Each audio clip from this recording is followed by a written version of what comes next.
Allez, bonjour à tous et bienvenue. On est parti pour une nouvelle vidéo sur une conférence de presse donc immobilière nationale sur le 16 décembre 2024. J'espère que vous avez tous passé un bon Noël, également de bonnes vacances. Je pense que la vidéo va sortir après justement le 1er janvier.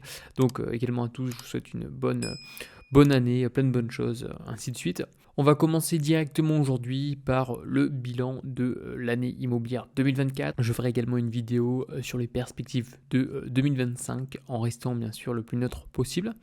Et vous allez voir également sur la chaîne une petite nouveauté. Je vais réaliser aujourd'hui donc des podcasts immobiliers, principalement aujourd'hui sur de l'immobilier, via également aujourd'hui un intervenant.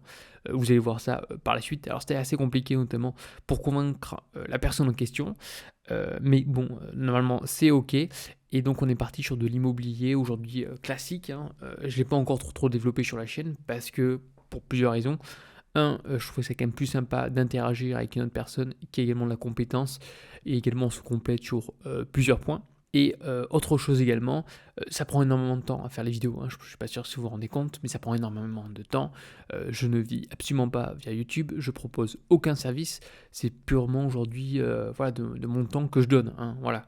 Donc c'est pour ça que le podcast, ça va être un format qui va me donner, entre guillemets, enfin, je ne vais pas perdre trop de temps, entre guillemets, si je puis me permettre, mais je vais quand même délivrer aujourd'hui de la qualité et de la valeur ajoutée pour tout le monde. Excusez-moi pour cet aparté, donc on a fini l'année avec environ 780 000 transactions aujourd'hui.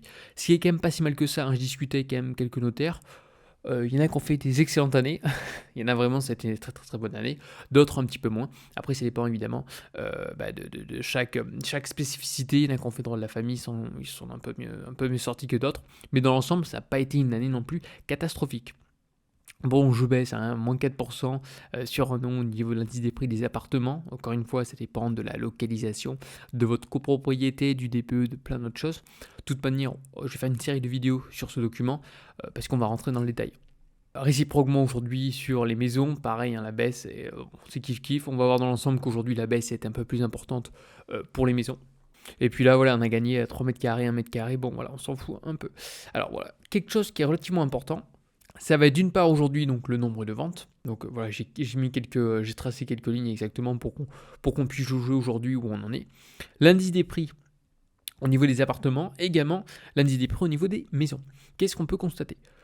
Aujourd'hui, dans l'ensemble, on est quand même sur des niveaux, bas, mais bon, au niveau volume, on s'en sort. On n'est pas sur des plus bas comme 2008-2009 ou comme dans les années environ 2013.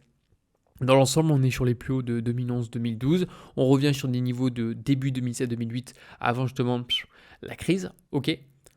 Au niveau du prix, par contre, ce qui est intéressant, c'est que dans l'ensemble, lorsqu'on a généralement une baisse de volume, on a également une baisse de prix. Réciproquement ici, on a une petite baisse. Bon, et encore une fois, c'est en France, hein, on met du temps entre guillemets à absorber la baisse, hein. Personne ne veut annoncer qu'il y a une baisse, donc évidemment ça prend plus de temps. On verra ça par la suite, combien de temps ça prend en général. Donc on a une petite baisse au cours du temps entre 2011 jusqu'en 2015, avant de repartir, parce que les volumes sont repartis à la hausse. Aujourd'hui, qu'est-ce qu'on peut constater? C'est qu'on a une forte baisse en termes de volume, je vous parle de volume de transactions, pour arriver aujourd'hui, grosso modo, environ donc 780 transactions sur cette année 2024. Mais au niveau des prix, on a très peu corrigé. Donc normalement, je dis bien normalement, je n'ai pas de boule de cristal, je ne contrôle pas le marché immobilier, mais normalement, il aurait dû avoir aujourd'hui une correction, ou peut-être que ça va arriver par la suite, plus importante. En tout cas, à ce jour, une correction sur des volumes avec une baisse aussi importante, c'est supérieur à 2008-2009. Par contre, en termes de prix, voilà, la baisse était vraiment moins forte. Et encore une fois, à voir au cours du temps, hein. Peut-être que ça va faire comme de 2011 à 2015, avec une petite baisse, hein, chaque année, et étalée dans le temps. On va voir en général, les corrections, ça dure environ 9 ans. On verra ça par la suite, vous inquiétez pas. À fin septembre 2024, le nombre de transactions, on était donc à 780. J'avais dit 800 000, 780. Voilà, je me suis gouré, hein, de 20 000 transactions, soit une baisse à peu près donc de 17% sur un an, parce qu'on était évidemment à 935 000 transactions fin septembre 2023. Là, ici, c'était l'euphorie, c'était après le Covid-19, on dépassait les plus d'un million, quasiment 1 200 000 transactions, c'était vraiment du délire, tout se vendait. Et les volumes annuels de transactions, bon, c'est à peu près similaire à fin 2015 avec 790. Donc 2015, voilà, on est à peu près dans cette zone-là, c'est pas si mal que ça. Alors on va continuer aujourd'hui avec les volumes de vente et l'évolution annuelle. Donc on a une très forte correction en termes de volume, hein. Ça pique un peu, qu'on soit très clair, l'évolution donc positive et la négative. Par contre depuis avril, alors on n'a pas les données jusqu'à fin septembre, jusqu'à décembre, pardon, mais on a aujourd'hui des volumes qui commencent gentiment à reprendre. Je mettrai également en insertion aujourd'hui les volumes de crédit. Donc c'est en train de se reprendre vraiment petit à petit. On est toujours, hein, je répète encore une fois, dans un marché baissier, mais les volumes, c'est pas des plus bas de plus en plus bas. Okay, réciproquement aujourd'hui en termes de crédit immobilier. L'évolution sur un an en France, on est donc à moins de 17%. Évidemment, ça dépend de chaque localisation. Encore une fois, on est sur un an. Est-ce qu'aujourd'hui, prendre juste un an d'ancienneté sur un marché immobilier, sachant que généralement on investit à minima pour 10-15 ans, je viens de vous dire, voire généralement la totalité d'un crédit immobilier. Bon, dans l'ensemble, on a une correction qui est plus ou moins importante en fonction de chaque localisation. D'une manière générale, c'est les villes qui ont le plus augmenté au cours de ces 10 dernières années qui ont le plus corrigé. C'est par exemple le cas, j'ai oublié de vous dire, voilà, la Gironde avec Bordeaux. Alors, on va commencer l'indice des prix des appartements anciens. Donc, depuis 2005, vous pouvez voir, on est quand même dans l'ensemble plutôt dans un marché haussier. Alors, ce qui est intéressant, entre guillemets, je viens de vous le dire, c'est qu'aujourd'hui, on a la province avec une évolution qui a été positive, contrairement aujourd'hui en Ile-de-France, qui a fortement corrigé et qui corrige toujours. Même en janvier, comme on a vu, les chiffres corrigent toujours. Et on commence à avoir un écart qui est assez significatif. Normalement, dans l'ensemble, voilà, on est censé aujourd'hui je vais pas dire se rejoindre, mais bon, ça se rappelle aujourd'hui les niveaux justement entre 2005 et 2009. Donc attention, on aura potentiellement, je dis bien potentiellement, un redémarrage, notamment en Ile-de-France au niveau des prix, afin de rejoindre potentiellement la province. Je dis ça, il y a encore du temps, mais généralement ça se suit, il y a quand même une petite corrélation. Au troisième trimestre 2024, les prix des appartements anciens, donc en France, aujourd'hui, reste stable. Je vous dis, on est sur un marché toujours baissier, comme on a vu juste ici, mais les volumes, ça est en train de reprendre, mais vraiment tout petit à petit. Et encore une fois, avec aujourd'hui les aléas extérieurs, c'est pas évident de se projeter. Et comme je vous l'ai mentionné lors de la dernière conjoncture de la FNAIM, que je mettrai en haut à droite, pourquoi aujourd'hui quelqu'un va vouloir investir, sachant que, on a des baisses de taux, et on a toujours des prix de l'immobilier qui diminuent. Donc évidemment que les acquéreurs vont attendre. De l'autre côté, aujourd'hui, on a des propriétaires ou des bailleurs qui ont investi avec des taux de crédit à 1%. Voilà, 1%, même si aujourd'hui le marché est baissier, on s'en fout. Pourquoi ? Parce que si du côté du bailleur, on a un locataire avec aujourd'hui un loyer qui est indexé, donc sur du résidentiel, c'est un petit peu pris, mais sans plus. Aujourd'hui, des locaux commerciaux avec un ILC, voire des bureaux avec de l'ILAT, ça a fortement augmenté. Donc le propriétaire, je viens de vous dire, le bailleur, il est gagnant à ce point-là. Par contre, on a une valeur finale aujourd'hui qui s'est dépréciée au cours du temps. Donc des deux côtés, en fait, on est un petit peu en attente. C'est pour ça aujourd'hui que le marché ne se relance pas forcément.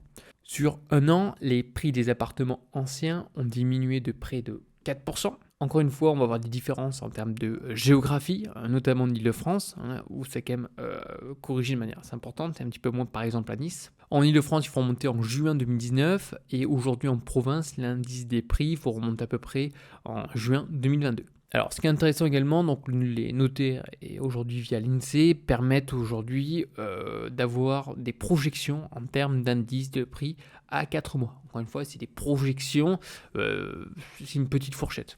Donc d'après les projections sur le quatrième trimestre 2024, on serait toujours sur une baisse annuelle de prix qui devrait s'atténuer donc à peu près moins 1,6. Bon, c'est pour la France entière, c'est pas très très intéressant. Les prix resteraient aujourd'hui relativement stable à l'échelle de la province et la baisse annuelle des prix en Ile-de-France atteindrait aujourd'hui donc 3%. À la fin janvier 2025, on a des baisses sur un an qui malheureusement qui vont continuer aujourd'hui de baisser, notamment en France métropolitaine avec moins 1,2%, moins 0,4% pour la province et quasiment moins 2,5% en Ile-de-France. Donc on est toujours sur un marché baissier. Je vais terminer cette petite vidéo par les indices aujourd'hui de prix des maisons anciennes. Même topo dans l'ensemble, voilà, ça reste aujourd'hui, on a quand même un degré de corrélation depuis 2012 à, je viens de vous dire, 2020 quasiment. Voilà, ça se suivait. Là aujourd'hui, on peut constater qu'il y a un gros delta, d'une part entre l'Île-de-France aujourd'hui et la France métropolitaine, la province. On a quand même aujourd'hui un gap qui est assez important. Donc attention, soit ça va corriger vers le bas, soit ça va corriger vers le haut, mais au bout d'un moment, voilà, il doit y avoir aujourd'hui un lien de corrélation. Je vous laisse également lire ou mettre pause pour le blabla. Donc sur un an dans l'ensemble, on a quand même une baisse. Je vous laisse lire de 4% à peu près au troisième trimestre, donc 2024. Ce qui est intéressant, je pense, c'est les projections sur le quatrième trimestre 2024 et par la suite donc 2025. Donc le 4T 2024, on a encore une baisse des prix. À l'instar du collectif, les baisses sur un an vont continuer fin janvier 2025. Donc on n'est pas encore sorti aujourd'hui de cette crise, de ce marché baissier. Donc sur les maisons, je parle bien des maisons, tout à l'heure on a vu les appartements, moins 1,3% en France métropolitaine, moins 1% pour la province et quasiment plus de moins 3,3% pour l'Île-de-France. Ça commence à être conséquent. Donc on est toujours sur un marché baissier. On verra prochaine vidéo sur les niveaux et évolutions des prix des appartements anciens sur chaque ville.